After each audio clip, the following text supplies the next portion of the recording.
Morning എല്ലാവർക്കും നമസ്കാരം. ജനിച്ചപ്പോൾ തന്നെ വലത് കൈ പൂർണ്ണമായും ഇല്ലാതെ, വലത് കൈ തോൾഭാഗം മുതൽ ഇല്ലാതെ ജനിച്ച ഒരു ആൺകുട്ടിയെ, ആ കുട്ടിക്ക് 12 വയസ്സായപ്പോൾ ഒരു ജൂഡോ ഗുരു കണ്ടുമുട്ടി.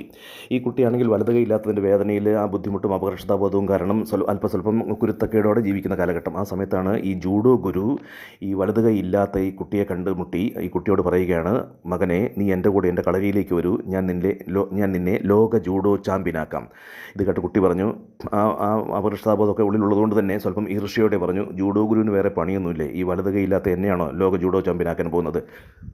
ഏതായാലും ചുരുക്കി പറഞ്ഞാൽ, ഈ ഗുരു ആ കുട്ടിയെ സ്വാധീനിച്ച് തൻ്റെ കളരിയിൽ കൊണ്ടുപോയി ഈ കുട്ടിക്ക് ഒരു ടെക്നിക്ക് മാത്രമാണ് പഠിപ്പിച്ചു കൊടുത്തത്, ഒരു വിദ്യ മാത്രം. ആ ടെക്നിക്ക് സ്ഥിരമായി പരിശീലന സമയത്ത് എല്ലാ ദിവസവും ആ ഒരു ടെക്നിക്ക് മാത്രം പരിശീലിക്കൂ എന്നാവശ്യപ്പെട്ടു. ഏതായാലും ആ കുട്ടി ആ ഒരു ടെക്നിക്ക് മാത്രം പരിശീലിച്ചു പോന്നു. അപ്പോഴും ഈ കുട്ടി മനസ്സിൽ ചിന്തിക്കുന്നുണ്ട്, ഈ ഒരു വിദ്യ, ഈ ഒരു ടെക്നിക്ക് മാത്രം അറിയുന്ന ഞാൻ എന്ത് ചെയ്യാനാണെന്ന്. ഏതായാലും വീണ്ടും ചുരുക്കിയാൽ ലോക ജൂഡോ ചാമ്പ്യൻഷിപ്പ് ആരംഭിച്ചു. ആദ്യ റൗണ്ടിൽ ഈ കുട്ടി, വലങ്കയില്ലാത്ത കുട്ടി കളത്തിലേക്ക് ഇറങ്ങിയപ്പോൾ തന്നെ കാണികളെല്ലാവരും സ്വാഗതം നോക്കുകയാണ്, ഈ കുട്ടി എന്ത് ചെയ്യാനാണ്. ഏതായാലും മണിയടിച്ചു, എതിരാളികൾ പാഞ്ഞെടുത്തു. ഈ കുട്ടി തനിക്കറിയുന്ന വിദ്യ പ്രയോഗിച്ചു, ആ ടെക്നിക്ക് പ്രയോഗിച്ചു, എതിരാളി നിലംപതിച്ചു. അടുത്ത റൗണ്ടിലും ആളുകൾ സ്വാഗതം നോക്കുന്നു. ഈ വലങ്കയില്ലാത്ത കുട്ടി, അത് ആദ്യത്തെ റൗണ്ട് ഒരു യാദൃച്ഛികമായിരിക്കാം, ഈ റൗണ്ടിൽ ഈ കുട്ടി എന്ത് ചെയ്യും? മണിയടിച്ചു, എതിരാളികൾ പാഞ്ഞെടുത്തു. ഈ കുട്ടി തനിക്കറിയുന്ന വിദ്യ പ്രയോഗിച്ചു, എതിരാളി നിലംപതിച്ചു. അപ്പോഴും ആളുകൾ വിചാരിച്ചു, യാദൃച്ഛികമാകാം, സംഭവിക്കാമല്ലോ. അടുത്ത റൗണ്ടെത്തി.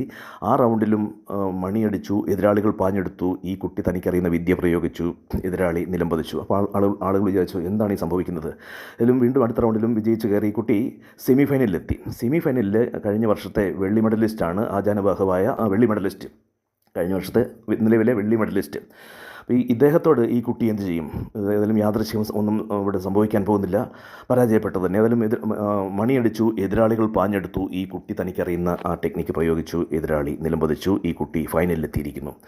ഫൈനലിൽ നിലവിലെ ഗോൾഡ് മെഡലിസ്റ്റാണ്. ഏതായാലും വീണ്ടും ആളുകൾ എല്ലാവരും ആകാംക്ഷയോടെ നോക്കി നിൽക്കുന്നു. മണിയടിച്ചു, എതിരാളികൾ പാഞ്ഞെടുത്തു. ഈ കുട്ടി തനിക്കറിയുന്ന വിദ്യ പ്രയോഗിച്ചു, എതിരാളി നിലംപതിച്ചു. ഈ വലങ്കയില്ലാത്ത കഥാനായകൻ ലോക ജൂഡോ ചാമ്പ്യനായിരിക്കുന്നു. മീഡിയ ഓടിയെത്തി, എന്താണ് അങ്ങയുടെ വിജയരഹസ്യം? ഈ കുട്ടി പറഞ്ഞു, എനിക്കറിയില്ല. അങ്ങേക്കറിയില്ലെന്നോ? എന്താണ് അങ്ങയുടെ വിജയരഹസ്യം? അങ്ങ് വിജയിച്ചതിൻ്റെ പിന്നെ രഹസ്യം എന്താണ്? സോറി, എനിക്കറിയില്ല. പിന്നെ ആർക്കാണ് അറിയാവുന്നത്? അതെൻ്റെ ഗുരുവിനോട് ചോദിക്കണം. അപ്പോൾ ഗുരുവിനെ വിളിച്ചു വരുത്തി. ഈ കുട്ടി തന്നെ ചോദിച്ചു, ഗുരു, എന്താണ് എൻ്റെ വിജയരഹസ്യം? മകനെ, നിന്നെ ഞാൻ പഠിപ്പിച്ച ആ വിദ്യ മറികടന്ന് നിൻ്റെ എതിരാളി നിലംപതിക്കാതിരിക്കണമായിരുന്നുവെങ്കിൽ, നിൻ്റെ എതിരാളി പരാജയപ്പെടാതിരിക്കണമായിരുന്നുവെങ്കിൽ, നീ ആ വിദ്യ പ്രയോഗിക്കുമ്പോൾ അദ്ദേഹത്തിന് നിൻ്റെ വലം കൈയിൽ പിടിച്ചേ മതിയാകൂ. അതിൻ്റെ മറുവിദ്യ എന്ന് പറയുന്നത് നിൻ്റെ വലം കൈയിൽ പിടിക്കുക എന്നത് മാത്രമാണ്. മകനെ, നിനക്ക് വലം കൈയേ ഇല്ലല്ലോ. ഓരോരുത്തരുടെയും നമ്മുടെയൊക്കെ പോരായികകൾ മനസ്സിലാക്കിയാണ് നമ്മൾ ഓരോരോ കാര്യങ്ങൾ പരിശീലിക്കേണ്ടത്. പണത്തെക്കുറിച്ചുള്ള കുട്ടിക്കാലം മുതലുള്ള ധാരണകൾ, എന്താണ് ജീവിതത്തെക്കുറിച്ച്, പണത്തെക്കുറിച്ച്, ഈ ടെൻഷനും സ്ട്രെസ്സും എല്ലാം ഉണ്ടാകുന്നതിൻ്റെ അടിസ്ഥാന കാരണങ്ങൾ മനസ്സിലാക്കി, ഒരാളിലേക്ക് പണം വരാത്തതിൻ്റെ അടിസ്ഥാന കാരണങ്ങൾ മനസ്സിലാക്കി, ആ പോരായികകൾ മനസ്സിലാക്കി നാം പരിശീലിക്കുമ്പോഴാണ് നമുക്ക് ഏത് ലക്ഷ്യമാണോ ആ ലക്ഷ്യം നേടുന്നതിന് നമ്മെ തടയുന്ന നമ്മുടെ പോരായികൾ വളരെ സിമ്പിളായി ചിന്തിച്ചാൽ, നമ്മുടെ പോരായികകൾ മറികടന്നുള്ള പരിശീലനത്തിൽ ഏർപ്പെടുമ്പോഴാണ് നമുക്ക് എല്ലാ ജീവിത ലക്ഷ്യങ്ങളും സാമ്പത്തിക ലക്ഷ്യങ്ങളും എല്ലാം നേടുന്നത്. നിങ്ങൾക്കത് ഇപ്പോൾ തന്നെ അത് മനസ്സിലായി വരുന്നുണ്ടാകും. അപ്പോൾ അതുകൊണ്ട് സ്വയം ചിന്തിക്കുക.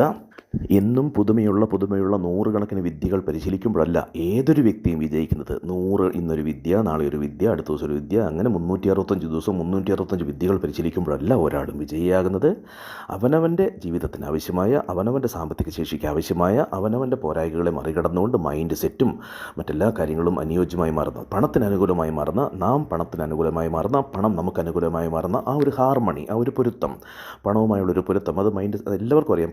പണം ശരിയല്ല, അല്ലെങ്കിൽ പണം നന്മയല്ല, അതുപോലെ തന്നെ ധനികൻ നന്മയല്ല തുടങ്ങിയ ആ തെറ്റായ ചിന്തകളെല്ലാം തന്നെ മൈൻഡ് സെറ്റിനെ ബാധിക്കുന്നു. അത്തരം കാര്യങ്ങളെല്ലാം മറികടന്നുകൊണ്ട്, അതുപോലെ തന്നെ ശരിയായ പല കാര്യങ്ങളുണ്ട്. അങ്ങനെ പല കാര്യങ്ങളുണ്ട്. അതിപ്പോൾ അതിൻ്റെ കുറേ കാര്യങ്ങൾ നിങ്ങൾക്കറിയാം.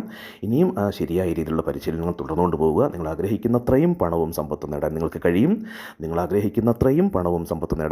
നിങ്ങൾക്കും നിങ്ങളുടെ കുടുംബാംഗങ്ങൾക്കും നിങ്ങളുടെ ഉറ്റവർക്കും നിങ്ങളെ ആശ്രയിക്കുന്നവർക്കും നിങ്ങളുടെ ചുറ്റുമുള്ള സമൂഹത്തിനും പ്രകാശം പരത്തുന്ന ജീവിതം നയിക്കുവാൻ ആവശ്യമായത്രയും പണവും സമ്പത്തും നേടാൻ നിങ്ങൾക്ക് കഴിയും. ആവശ്യമായ കാര്യങ്ങളിൽ ആവശ്യമായ രീതിയിൽ പോരായികകൾ മറികടന്നുകൊണ്ടുള്ള പരിശീലനത്തിൽ ഏർപ്പെടുക. നിങ്ങൾ ആഗ്രഹിക്കുന്നത്രയും പണവും സമ്പത്തും നേടാൻ നിങ്ങൾക്ക് കഴിയും. ആ പരിശീലനം തുടരുക. അതുമാത്രമാണ് വിജയത്തിൻ്റെ രഹസ്യം. പരിശീലനം എന്നാൽ ആവർത്തനം. നിത്യവും ആ പരിശീലനം ആവർത്തിക്കുക.